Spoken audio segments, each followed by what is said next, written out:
কথা ধারাবাহিকের আজকের পর্বে দেখা যাবে কথা ফিরে এসে দেখতে পায় তার দেওয়া আলপনা কেউ নষ্ট করে দিয়ে গেছে। এরপরেই কথার মনে পড়ে ম্যান্ডির কথা। কথা আপন মনে বলে, তাণ্ডবী আমি না বুঝতে পারি না তুই ঠিক বোকা নাকি শয়তান, না দুটোই। কথা প্রচন্ড দুশ্চিন্তায় পড়ে যায়। কথা বলে, কিন্তু এবার তো নতুন করে সবটা করতে হবে, এখনই পাচক মশাই চলে আসবেন, উনি দেখে কি বলবেন, আমাকে নিয়ে এলেন চা ঘরটা সাজানোর জন্য, আর এটা আমি কি করলাম। আর বলে কথাগুলি তোমাকে এটাকেই সুন্দর করে সাজিয়ে দিতে হবে। তারপর কথা শুরু করে দেয় আলপনার কাজ। কাজ শেষ হতেই স্যান্ডি এসে বলে, বৌদি আলপনাটা খুব সুন্দর হয়েছে। এরপরেই ফিরে আসে অগ্নিভ। স্যান্ডি অগ্নিভর কাছে জানতে চায় আলপনাটা কেমন হয়েছে। অগ্নিভ বলে ভালো, ঠিক আছে।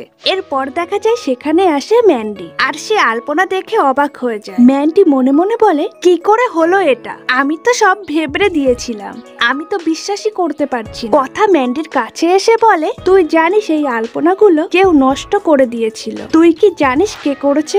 ম্যান্ডি বলে, আমি কি করে জানবো। কথা বলে, তাও ঠিক, তুই কি করে জানবি, কিন্তু আমি জানি কে নষ্ট করেছিল। তুই, এইবার তোকে ক্ষমা করে দিলাম, কিন্তু বারবার করব না। পাচক মশাইয়ের ব্যাপার তো মাথায় রাখিস। আর বলে, আর যদি কোনো গন্ডগোল হয় আমি বুঝবো তুই করেছিস। ম্যান্ডি অগ্নিবর কাছে গিয়ে বলে, এভি তুমি শুনলে ও কি বললো আমায়, ও আমাকে অপমান করছে, তুমি কিছু বলো। অগ্নিব বলে, এই গোবর দিবি এদিকে আয়, এটা একটা কাজের জায়গা, সবাইকে মিলেমিশে কাজ করতে হয়। আর ম্যান্ডি তোকেও বলছি, তোর কিন্তু অলরেডি একটা ব্যাড রেকর্ড রয়েছে, তুই কিন্তু উল্টোপাল্টা কিছু করবি না, আমি বলে দিচ্ছি। গোবর দেবী বুঝতে পারলি? কথা কিছু না বলেই সেখান থেকে চলে যায়। অগ্নিব কথার হাত ধরে টেনে বলে, তোকে একটা কথা বলছি। কথা অগ্নিবর দিকে ঘুরে যেতেই কথার হাতে তুলির রং লেগে যায় অগ্নিবর গায়ে আর মুখে। কথা প্রচন্ড ঘাবড়ে যায়। অগ্নিব বলে, এটা কি করলি তুই, আমার কোট আমার শার্ট সব জায়গায় তুই রং লাগিয়ে দিলি, কি ঠিক করেছিস বলতো তুই, একদিনে দুটো শার্ট নষ্ট করে দিলি এভাবে। পরের দিন সকালে কর্তা দাদুর হাঁটতে যাওয়ার কথা শুনে তিমির মনে মনে বলে, সর্বনাশ করেছে, বাবা এখন বেরোচ্ছেন নাকি, কথার তো এখন ফেরার কথা, ফিরেছে নাকি, নইলে বাবা দেখলে তো আর রক্ষে থাকবে না। অন্যদিকে দেখা যায় কথা গাড়িতে আস্তে আস্তে ঘুমিয়ে পড়ে। অগ্নিব বলে, এটুকুও জানে না সামনে বসে ঘুমাতেন, যদি কেউ সামনে বসে ঘুমায় তাহলে যে গাড়ি চালাচ্ছে তারও যে ঘুম পায়। কথা বলে, ও বাবা আমি তো জানতাম না, আমি তো জানতাম খালাসিদের লরিতে ঘুমাতে নেই, আমাদের গাড়িতেও এই নিয়ম, সেটা আমি বুঝতে পারিনি। এরই মাঝে ফোন করে তিমির অগ্নিবকে। তিমির বলে, তোরা কোথায়, বাবা তো এখনই মর্নিং ওয়াকে বেরিয়ে গেল। অগ্নিব বলে, আমি তো বাড়ির সামনে গাড়ি পার্ক করছি। তিমির বলে, সাবধানে আয়, তাড়াতাড়ি ভেতরে চলে আয়, যেন দেখতে না পায়। অগ্নিব কথাকে বলে, তাড়াতাড়ি চলে, এচার বেরিয়ে গেছে মর্নিং ওয়াকের জন্য। কথা প্রচন্ড ঘাবড়ে গিয়ে বলে, কর্তা দাদু আমাকে দেখলে আমাকে আর বাড়ি থেকেই বেরোতে দেবে না, চা ঘর শুরু হওয়ার আগেই শেষ হয়ে যাবে। অগ্নিব বলে, কোথাও গিয়ে একটা লোকা আমি গিয়ে ম্যানেজ করছি। অগ্নিব একটু যেতে গিয়ে পড়ে কর্তা দাদুর সামনে। কথা দূর থেকে কর্তা দাদুকে দেখে প্রচন্ড ঘাবড়ে যায়। সে মনে মনে বলে, আমি তো কর্তা দাদুর সামনে মিথ্যা কথা বলতে পারবো না, ধরা পড়ে গেলে কি হবে। কর্তা দাদু অগ্নিবকে বলে, খুব উন্নতি হয়েছে আজকাল, রাতেও বাড়িতে ফেরার প্রয়োজন বোধ করছো না, তা বাড়িতে যে একটা বউ আছে সেই খেয়াল আছে তো। এরই মাঝে কথার পেয়ে যায় হাত। তারপরেই কর্তা দাদু এগিয়ে যেতে থাকে কথার দিকে। অগ্নিব বলে, গেটটা তো এই দিকে, আপনি কোথায় যান? দাদু বলে, আমি আজকে এই দিকেই মর্নিং ওয়াক করব। অগ্নিব মনে মনে বলে, এখনই গোবর দেবীকে হাসতে হলো। কর্তা দাদু কথাকে দেখে অবাক হয়ে যায়। তিনি বলেন, কথা মা তুমি এখানে এত ভোরে কোথাও গেছিলে নাকি, কোথা থেকে ফিরছো? পালের গোদা তোমাকে কিছু বলেছে নাকি, মানে পিয়ার বিয়ে নিয়ে কি তোমার উপরে রাগ করে কোথাও চলে গেছিল, তুমি কি ফিরিয়ে আনতে গেছিলে? অগ্নিব এসে বলে, আমাকে কেউ ফিরিয়ে আনতে যায়নি, আমায় নাকে দড়ি দিয়ে ঘোরাতে নিয়ে যাওয়া হয়েছিল। ভেবে দেখুন কিরকম মেয়ের সাথে বিয়ে দিয়েছেন আজ আপনি আমাকে। সকাল সকাল আমাকে গাছপালা সেবা করাতে নিয়ে যাওয়া হয়েছিল, আর এখন ভেতরে না গিয়ে আমার মুখের দিকে হা করে তাকিয়ে রয়েছে। আমি বলে দিচ্ছি আমার জীবনে আর কোনো শান্তি বাকি নেই। এরপর কথাকে ধমক দিয়ে অগ্নিব কথাকে নিয়ে চলে যায়। কর্তা দাদু মনে মনে খুব খুশি হয়ে যায়। সে বলেন, যে ছেলে নিজের দরকার ছাড়া 10টার আগে ঘুম থেকে উঠতো না তাকে ভোরবেলা উঠিয়ে ছেড়েছে কথা মা, খুব জব্দ হয়েছে এই পালের গোদা। কথা অগ্নিবকে বলে, ধন্যবাদ পাচক মশাই কর্তা দাদুর হাত থেকে আমাকে বাঁচানোর জন্য। অগ্নিব বলে, শুরু হয়ে গেল তো তোর গোবরগিরি, পাকামি না মেরে ভেতরে, না হলে আমার হাত থেকে তোকে কেউ বাঁচাতে পারবে, একটু শান্তি চাই জীবনে। অগ্নিব চলে যেতে কথা আপন মনে বলতে থাকে, শান্তি আপনাকে দেব পাচক মশাই, আমার তো মাত্রই দুটোই কাজ, এক আপনাকে ঋণ মুক্ত করা, আর দুই প্রমাণ করে দেওয়া প্রিয়া আর দা ভাইয়ের বিয়েটা সুখের হবে, ব্যাস তারপর তো আমি চলে যাব, আপনার শান্তি ফিরে আসবে আপনার জীবনে, দেখবেন।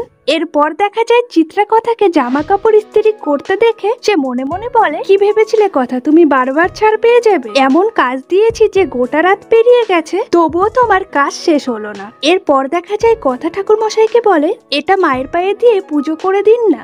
লেখা বলে, অগ্নির জন্য বুঝি? কথা বলে, হ্যাঁ পিসিয়া, আজকে ওনার একটা বড় দিন, আজকে ওনার চা ঘরের উদ্বোধন। কথা বলে, আমি মায়ের পায়ের কাছে মোমবাতিটা জ্বালিয়ে দিই ওনার শুভকামনার জন্য। অগ্নিব দেখে আপন মনে বলতে থাকে, মেয়েটা আমার টিলন্সের জন্য পুজো দিচ্ছে, সত্যি আমার ক্যাফের জন্য ও ভালোই ভাবে, কিন্তু প্রিয়ার সাথে ওই ভ্যাবলাচরণের বিয়েটা ওর জোর করে দেওয়া উচিত হয়নি। তারপর অগ্নিব সেখান থেকে চলে যায়। নূপুর লেখাকে বলে, দেখছো দিদি ভাই অগ্নির ব্যবসার জন্য কথা কত চিন্তা করে। লেখা বলে, তাই তো হওয়া উচিত রে, মেয়েটা তো এমনিতেই সবার জন্য অনেক কিছু করে। তবে জানিস তো, যেই মানুষ অন্যের দুঃখে দুঃখী হয়, কষ্ট পায়, তার জীবনের দুঃখ কখনো ঘোচে না, তাই কখনো কখনো কথার জন্য ভয় করে। নূপুর বলে, এরকম কিছু হবে না, তুমি এত ভয় পেও না, তুমি দেখো অগ্নি কথার মিল হবেই হবে। কথা ভগবানের কাছে হাত জোর করে মনে মনে বলে, আমি যেন আমার কথা দেওয়া দুটো কাজ করে পাচক মশাইয়ের প্রতি টান কাটিয়ে চলে যেতে পারি। ওনার মা ফিরে এসে ওনার যার সাথে বিয়ে দিতে চান, তাকেই তো উনি বিয়ে করবেন বলেছেন, সেটাই হোক তবে।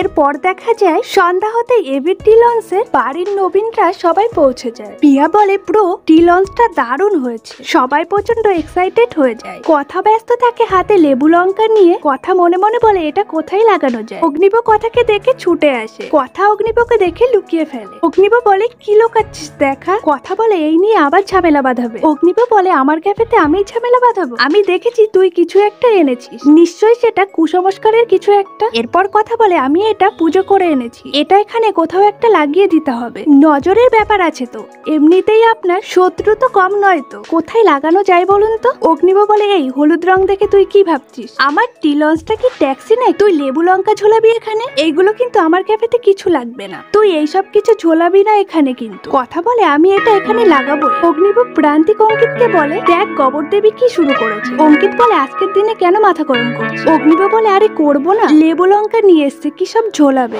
এইসব কুসংস্কারের কোনো মানে আছে? এরপর অঙ্কিত আর প্রান্তিক কথার কাছে যায়। অঙ্কিত বলে, এইসবের দরকারি। কথা বলে, নজরের একটা ব্যাপার আছে, কোথায় লাগানো যায় বলো তো। অ্যানি কথার কাছে এসে বলে, এইসব ঝোলানোর কি আছে, মাথায় টিকলি করে তুমি ঘুরে বেড়াও। ম্যান্ডি অগ্নিবকে বলে, ও এইসব কি শুরু করেছে, এখানে সব রিপোর্টার রয়েছে, সবার মাঝে ও নিজের জেদ রাখবে বলে তোমার ইমেজটা নষ্ট করছে। এরপর দেখা যায় সেখানে উপস্থিত হয় মিস্টার রয়। সেখানে মেনু কার্ড পড়ে মিস্টার রয় প্রচন্ড প্রশংসা করে অগ্নিব আর কথা। মিস্টার রয় কথাকে বলে, আমি তো এরকমই চেয়েছিলাম, বাঙালি টিলন, বাঙালি আনাই পুরো ভরপুর। কথা অগ্নিবকে ডেকে বলে, এটা তাহলে ঝুলিয়ে দি। অগ্নিব বলে, তুই বড্ড বেয়াদব, বারবার তুই এক কথা বলছিস, দে ঝুলিয়ে দে, আমার মাথায় দে, যাতে তোর নজর থেকে বাঁচতে। কথা বলে, ওই নজর থেকে বাঁচাই না এটা। অগ্নিব বলে, যা কোনো একটা কোনায় দে ঝুলিয়ে, যাতে কেউ দেখতে না। কথা বলে, দেখতে হবে, নজর লাগবে না, লোকের চোখের সামনে দিতে হবে। তারপর দেখা যায় অগ্নিব রিপোর্টারদের বলে, আজ আমরা লঞ্চ করছি মাই মমস ক্যাফে টি এবং কফি বার, আর এটা খোলা থাকবে 24 ঘন্টা। ভিডিওটি ভালো লাগলে অবশ্যই লাইক, কমেন্ট, শেয়ার করবেন। ডেইলি নিত্য নতুন ভিডিও পেতে ছায়াছবির জগৎ চ্যানেলটিকে সাবস্ক্রাইব করতে ভুলবেন না।